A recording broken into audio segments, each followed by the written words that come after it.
Hello, everyone. So excited to be here today. My guest is someone I think you're probably the first person that I've interviewed from as far away as you are in terms of origin. Today, we have on Mr. Oliver, who is the host and creator of the Earful Tower podcast. He is originally Australian, but he's been in Paris since 2015. He's married, he has a kid, and he runs one of the biggest travel podcasts in the world, amongst other things. Hi, Oliver. Hello, how you doing? I'm so good. Thanks for coming on today. My pleasure. Happy to be here.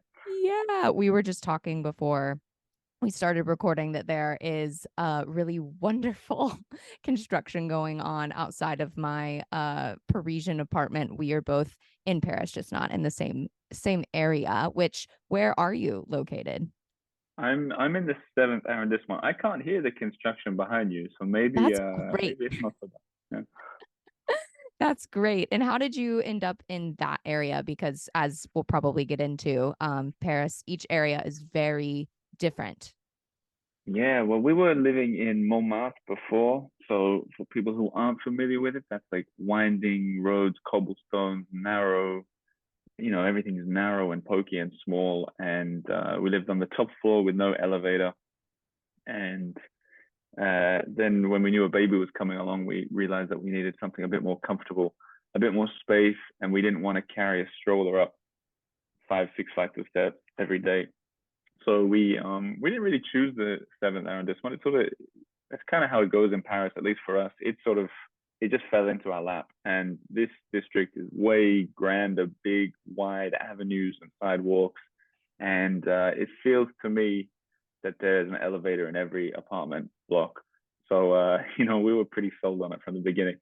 So that's how we ended up here. We didn't choose it. It just sort of it just fell there and we took it. And we've been here for 2 years now.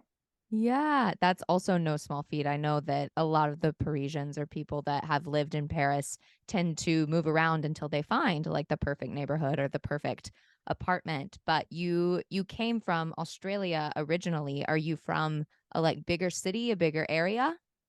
Yeah, I sort of moved all around Australia, so I don't even really know where I'm from.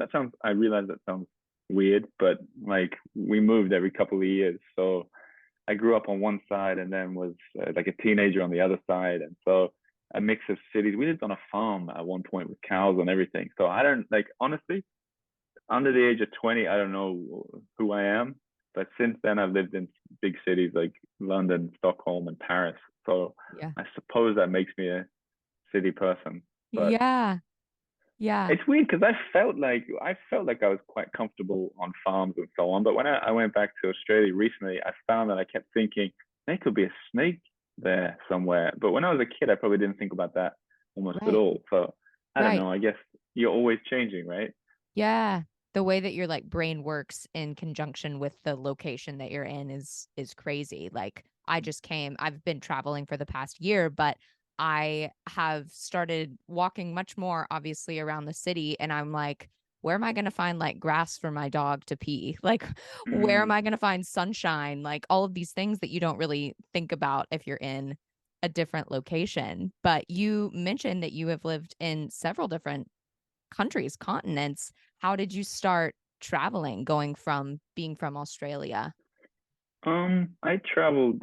I did what a lot of Australians do, and as soon as I finished studying, I just went. And I guess my dad traveled an awful lot when he was younger, and my mom, who was from England, she ended up living in Australia, so it was not really a foreign idea to me to travel around. And then, so I was in my early 20s, and I booked a one-way ticket to Arusha in Tanzania, and from New Zealand, where I'd been spending a bit of time, and I just got a ticket to there, and then I'd bought another ticket out of Nairobi something like 3 months later, and then I just went and traveled around East Africa with no real agenda.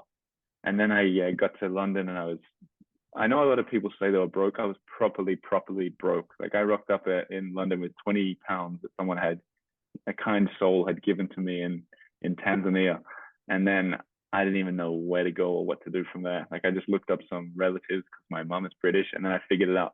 And then sort of that was, I guess, that sort of jumping in the deep end idea didn't terrify me. And when it comes to moving to Paris, which I did, I don't know, must have been 5 years later, I moved to Paris, and it wasn't perhaps as intimidating as it might be for other people who've not done that kind of thing before, you know? So, yeah, 2015, I took a one-way ticket down here for a job, and I'm still here. Yeah.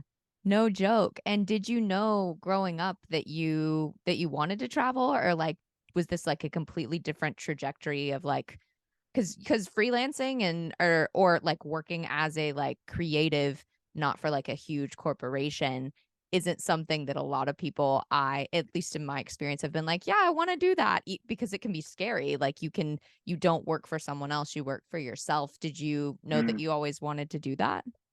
No, but I knew that I knew that I was really interested in traveling, and that's probably, I'm sure that's because my dad would say, like, point out things or point out things on maps or see things on TV. And I remember when I was going through university, I worked in a bookshop, and I was really the most taken by. Consider all the books that there were. It was like the Lonely Planet guides that really got me excited. Like the new ones would come in, I'd go to put them on the shelf, and I'd be like, India, yeah, India, maybe India, And I had that feeling. I was really, it was strong. And then, so I traveled like an awful lot. And then continually, I worked in London, and when I could, I just went down to Europe and explored, spent all the money that I'd earned in London doing that, and so on and so on. And as for working, the first job I got was as a journalist, and I did that for a handful of years in Stockholm and Paris. And then it was kind of it wasn't what you said really. It was more like I didn't aspire to be a freelancer or aspire to do my own thing. I was in a company doing a full-time job, but it was after having done that that I wanted to do my own thing. It was like I said it before, but I figured I was living in Paris, this fascinating city where I wanted to see how everything was, how it worked. And the problem was I was working 9 to 5, Monday to Friday. I never had the chance to see things like if the local bakery was busy at Wednesday at 10 in the morning. I had no idea. Like, what do the popular streets look like on a Thursday afternoon? Can you get a seat in that cafe? I had no idea. And I was like, this is silly. Like, I want to know this city. And so, long story short, I'd started a radio show on the side of this journalism gig, and it picked up. Like looking back, it picked up pretty quickly, and then I just threw everything in, and I took a huge leap to try and make it a full time job. I just wanted minimum wage. That was my goal, and now it's a company, and now it's a full on. Now this is me. Here we Yeah. are. Yeah. And the Earful Tower, for those of you that don't know, I will make sure to link all of their information in the show notes, but it is an extremely helpful collective of information on the internet. They have podcast, Instagram, YouTube, of just like it's not like the very cliche Pinterest type advice of the city, as Oliver was mentioning. It's like when you come to a city of such like rich culture and experience, you want to experience it, not just watch it. Like I think, as Mm, Anthony Bourdain says, he's like, don't like be a traveler, don't be a tourist. And mm. so how did you like find yourself wanting to create the Earful Tower with your wife? Because you guys do it together. Yeah, well, she sort of came in to the picture later, really. Like, I just wanted to like I kind of just wanted to meet people who were doing interesting things, like people who'd written books or people who like tour guides. I found them to be really interesting in those early days because they'd sort of mastered this city that I found really intriguing. And I just wanted to learn myself, and I think I was pretty naturally curious. And I think people who listen to podcasts like to feel that they've got someone guiding them along who's not afraid to um, explain things, if spell things out a little bit, as well as reveal whole new sides. And like you said, there's a lot of people doing the Pinterest side of Paris, and I realized from I mean, I knew before I started the podcast that there's enough people doing that. So I always wanted to just take it one level deeper, which those pictures that you see, beautiful Instagram accounts of the Eiffel Tower at sunset, that's great. Like there's plenty of space for that on the internet. But if you just scratch beneath that surface, there's an awful lot. and you can really like, I mean, you don't need to scratch. You can get out a spade and really get deep, like deep, literally underground. There's so much going on in the city beyond that stuff. So I got no problem with the people that share all the beautiful pictures and nothing else of Paris because, that's totally legit. But I'm much more interested, especially after doing it for 6, 7 years now. I'm way more interested in, what's underneath that surface.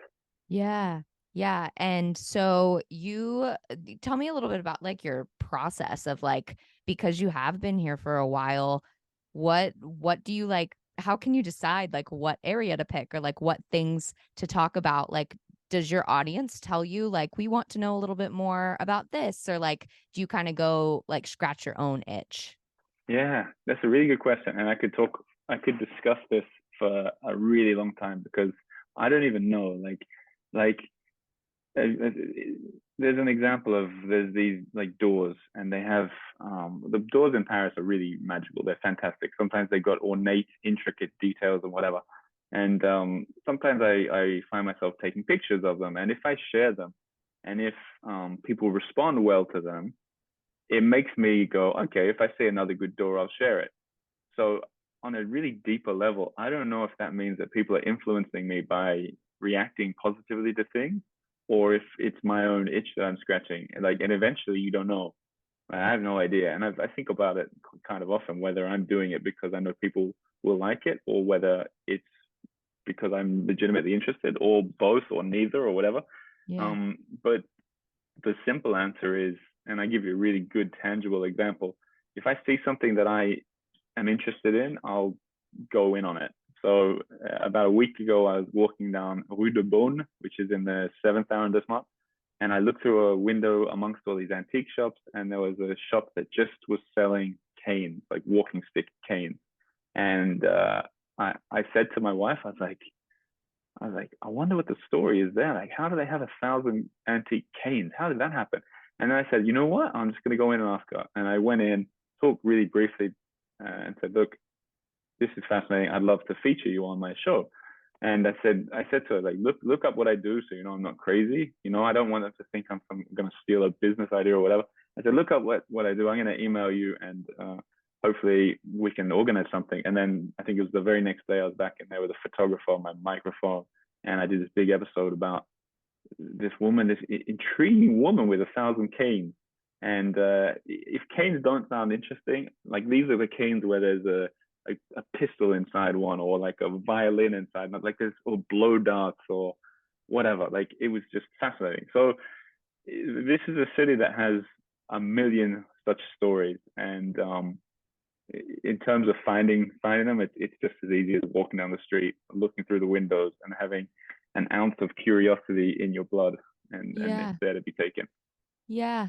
And you mentioned like being a journalist beforehand. I guess that makes sense. Like you kind of have to have a little bit of curiosity to explore any city. Otherwise, you are just going to go, see the Eiffel Tower. Like you're going to go to like the very I don't like the word cliche because I also don't really believe in guilty pleasures because I think they're good. Like I think they are Mm, what they are for a reason, sure. but it's also really interesting to be able to, kind of create your own stories. I think of like the cliche like midnight in Paris. Like you Mm, don't have to live in like the really old stories. You can kind of like create your own adventures. sure.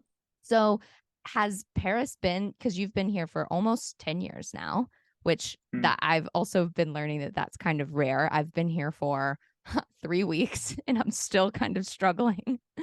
But do you find yourself wanting to explore, like deep dive any other countries, or do you feel like you kind of like this is your home now?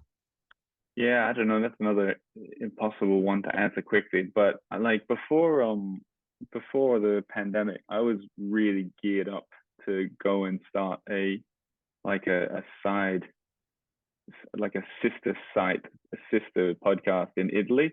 I was really into the idea, and it was just when the Earful Tower was starting to take off.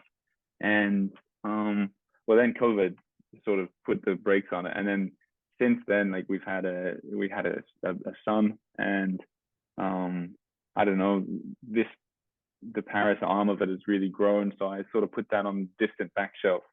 I tried for a while. I did one season of the podcast about Sweden, sort of as a way to test if it would work in other countries. It was really encouraging, but um, I think it needs a big team to really spread like that. And there's a lot of questions involved. Like, would I have to host it? I can't host a podcast in every single city in the world. And also, there's the element of like I am legitimately really interested in things here, and there'd be I think there'd be sort of a it'd be it wouldn't be genuine of me asking some of those kind of questions in other countries because maybe I would have just read it somewhere. It wouldn't be the same kind of I've seen this on a Mm, daily walk and wondered about it. I don't know. So I don't know is the answer, but it's yeah. in Paris for now, and I'm Yeah. happy with it. Yeah, yeah. And so what as a podcaster creator, what does like an everyday in your life like look like? Yeah, it's it is weird because sometimes the things that like it probably sounds extremely glamorous. I know it does because people say that to me that it sounds like a very glamorous life because it's true that I get to go and do really cool things. Like I get uh like a really fun example is there's a chateau called Chateau Vaux-le-Vicomte, which is just outside of Paris, and it's kind of like Versailles, but it's the little brother of Versailles maybe. And the guy that owns it, like you should look it up. This place is amazing. The guy that owns it just invited me out there, and he's like, "What do you want to see?" And I was like, "Everything." And I got to go out there. Me and my wife are out there when there wasn't a single tourist at all, and he just showed us. The owner of the place was just showing us everything. He's like, "You want to go to the dome on the top of the chateau? You want me to drive you out and turn on the fountain?" And like you sort of these pinch yourself moments. I'm like, "How did this happen? How is this my job?" Yeah. And all that I'm expected to do is like interview him and take some videos and like those kind of things, or even the cane lady Yeah. last week, just that she wants to take the time to show me 50 gadget canes and all the cool things inside it. Like it's I get to do exactly what I like, and that's very cool and glamorous. But obviously, as you'll find out as your time in France continues, there are a lot of headaches. Like starting a company in an administrative nightmare country like France, in a nightmare language like French, it's Yeah. no walk in the park at all. Like there's so much going on behind the scenes that's zero glamorous, Hmm. like zero glamorous. And we do a lot of work like behind the scenes. We make books, children's books, and we self-publish them. And it's so awesome. Like literally this morning, I loaded up boxes of our children's books on my scooter, and I scooted under the Louvre to deliver a big order of books. And that was like part of it is that's the coolest thing ever.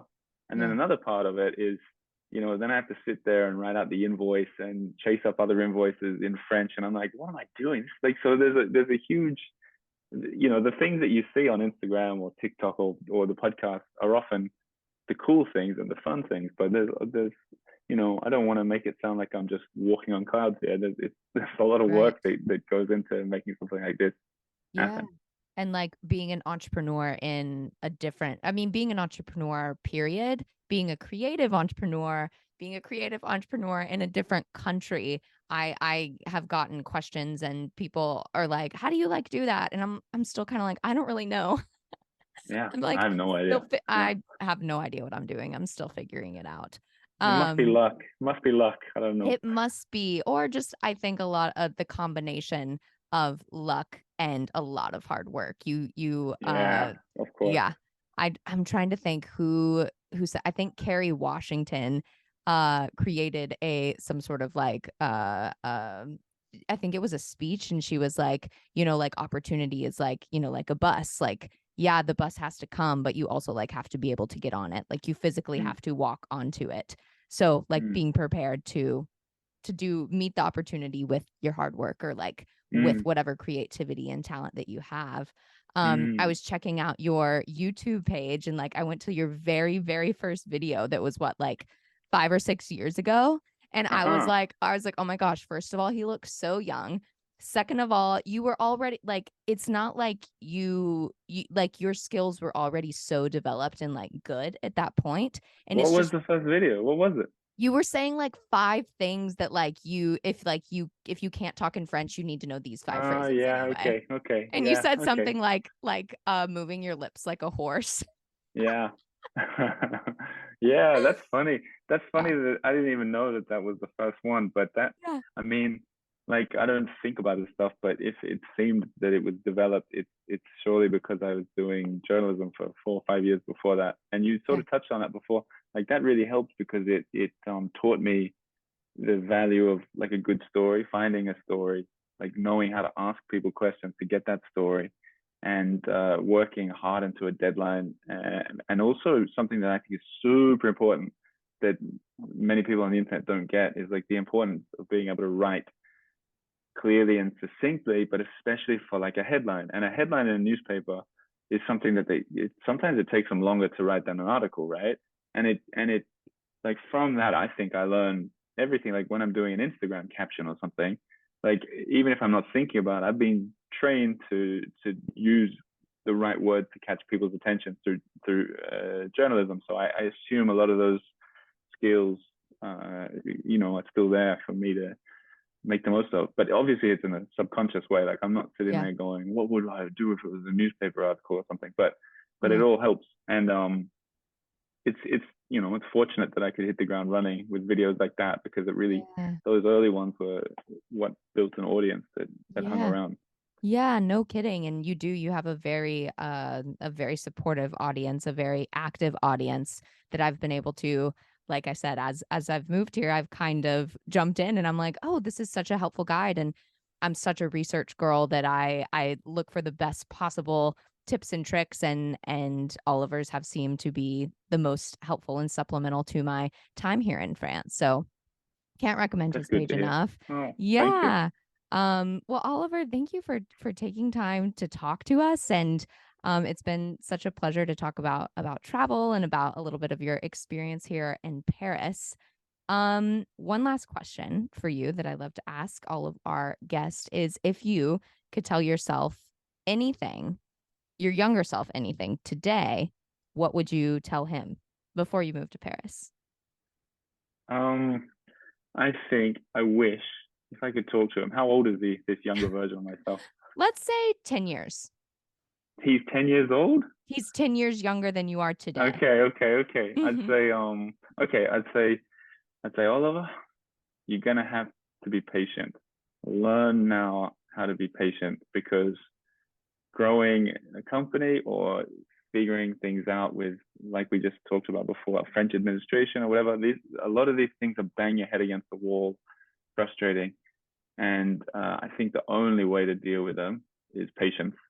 And so if I could have taught my 10-year younger self to implement more patience in his life, I think it would make a big difference. Still today, I would tell myself that because I think a lot of people lack it, including me. And yeah, I'd like to hope that when he got to my age now, he'd be a really calm, zen, passive, happy guy. Maybe not passive, but like figured everything out. And yeah, that would be the lesson. Be more patient. No kidding. But like also Paris, I think is a great place to learn that. As fast as the city is, it is so difficult, at least someone from the West, to get things done. Like with the American state of mind, that's like, if you're 5 minutes late, you're insulting me and like our meeting is canceled. Here, you're 30 minutes Mm. late, and it's like, oh yeah, I'm having a cigarette. It's fine. It's true. Like what I said goes for the starting a company or dealing with admin, but it also goes with like you just said with France and French people and the pace. It makes a big difference, and especially when you're a foreigner and you're um like I'm slowing people down. If I'm going to call up someone and ask them questions or ask about an invoice or something, I'm like the stupid foreigner, and I'm aware of that. And I'm by doing that, I'm asking people to be patient with me. So the least I could do is be patient for everybody as well. So That's right. yeah, who Great knows? to implement in every part of our life is patience in Paris. Ah, yes. Well, thank you, Oliver. We appreciate your time. And everyone, as I mentioned, I will make sure to link all of the Earful Towers information in our show notes. And please follow along Listen to the Earful Tower on Spotify, Apple, wherever you get your streaming services. And we will see you next time on Cageless. Thanks so much for having me, Jenny. Yes, thanks. Bye. Bye bye.